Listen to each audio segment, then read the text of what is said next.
क्या आप जानते हैं दुनिया में सबसे लंबा समुद्र पर बना हुआ पुल कौन सा है? इस पुल को दुनिया का 8वां अजूबा भी कहा जाता है, जिसको क्रॉस करते वक्त आपको समुद्र में 2 बार सुरंग से गुजरना पड़ेगा। आखिर ये कौन से देश में है और कितना बड़ा है? चलिए जानते हैं दोस्तों। अब समुद्र में ब्रिज बनाने के मामले में भारत भी किसी से कम नहीं है, क्योंकि मुंबई में बन रहा मुंबई ट्रांस हार्बर लिंक दुनिया का दूसरा सबसे बड़ा समुद्री पुल है। 18,000 करोड़ रुपए की लागत से बना ये पुल 21 किलोमीटर तक समुद्र पर बना है। वही दुनिया का सबसे लंबा समुद्र पर बना पुल जुहाई मकाऊ ब्रिज है, जो चाइना को हांगकांग से जोड़ता है। इस पुल के लिए समुद्र में मिट्टी डालकर 2 आर्टिफिशियल आइलैंड भी बनाए गए हैं और इसे बनाने में 1,50,000 करोड़ रुपए से भी ज्यादा का खर्च आया है, जिसकी कुल लंबाई 50 किलोमीटर है। वीडियो पसंद आई सब्सक्राइब करें। आखिर नासा टायर बनाने के लिए ऐसा कौन सा मटेरियल यूज कर रहा है जिसे टायर ना कभी फटेगा और ना ही पंचर होगा, और इसका मेंटेनेंस भी नहीं करना पड़ेगा। दोस्तों, पहले नासा के वैज्ञानिक अपने रोवर में एल्यूमिनियम के व्हील यूज करते थे, लेकिन ये जल्दी खराब हो जाते थे। इसीलिए नेटेनॉल का टायर बनाया गया। ये एक ऐसा मेटल है जिसे चाहे जितना भी मोड़ लो, थोड़ा सा हिट पाते ही ये ऑटोमेटिक अपने पहले आकार में आ जाता है। नेटेनॉल के टायर सरफेस के अकॉर्डिंग अपने स्ट्रक्चर को बदल देते हैं और वापस फिर से अपने पुरानी कंडीशन में आ जाते हैं। नासा वाले आगे चलकर इस टायर को नॉर्मल गाड़ियों के लिए भी बना सकते हैं।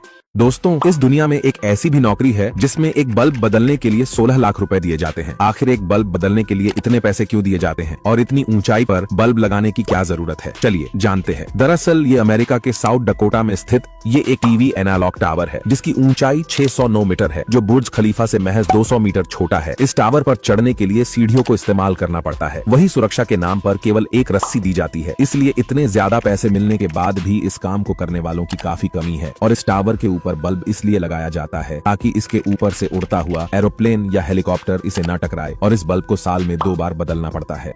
क्या आप जानते हैं दुनिया का सबसे बड़ा समुद्री जहाज का कब्रिस्तान भारत में है? और दुनिया के 80% जहाज केवल भारत, बांग्लादेश और पाकिस्तान में तोड़कर रिसाइकल किए जाते हैं। तो आखिर ऐसा क्यों किया जाता है? चलिए जानते हैं दोस्तों। समुद्री जहाज को रिसाइकल करना दुनिया के सबसे खतरनाक कामों में से एक है, क्योंकि इसमें वर्कर के हाथ पैर कटने या आग में फंसने का खतरा सबसे ज्यादा रहता है। ज्यादातर विदेशी कंपनियां भारत, बांग्लादेश और पाकिस्तान जैसे देशों में जहाज तोड़वाने का काम करती है, क्योंकि यहाँ कुशल कर्मचारियों के साथ साथ लेबर कॉस्ट भी सबसे कम है। गुजरात के भावनगर में स्थित अलंग शिप ब्रेकिंग यार्ड दुनिया का सबसे बड़ा शिप ब्रेकिंग यार्ड है, जिसकी लंबाई 14 किलोमीटर है। आखिर क्या कारण था कि जापान की सरकार को इस सड़क को बिल्डिंग के अंदर से बनाना पड़ा? और आपको जानकर हैरानी होगी कि ये पुल इस बिल्डिंग से बिल्कुल भी टच नहीं होता है। तो क्या इस सड़क को बनाने का बिल्डिंग के मालिक को किराया दिया जाता है? चलिए जानते हैं। दोस्तों, आपने दुनिया के सबसे जिद्दी मकान मालिक तो देखे होंगे, जो सड़क के बीच में ही अपना घर बना देते हैं। इसी तरह जापान के ओसाका में 1990 में एक बिल्डिंग बनाई गई, लेकिन इस बिल्डिंग की जगह पहले यहाँ खाली जमीन थी, और जब ये हाईवे बन रहा था उसी के साथ बिल्डिंग का काम भी शुरू किया गया। पहले बिल्डिंग को 5वीं मंजिल तक बनाया गया, उसके बाद 5, 6 और 7वीं मंजिल पर पुल को बनाया गया। और इस पुल को ऐसे बनाया गया है कि गाड़ियों की आवाज बिल्डिंग के अंदर नहीं जाती है। लेकिन अब सरकार को इन 3 मंजिल का हर महीने करोड़ों रुपए बिल्डिंग के मालिक को किराया देना पड़ता है।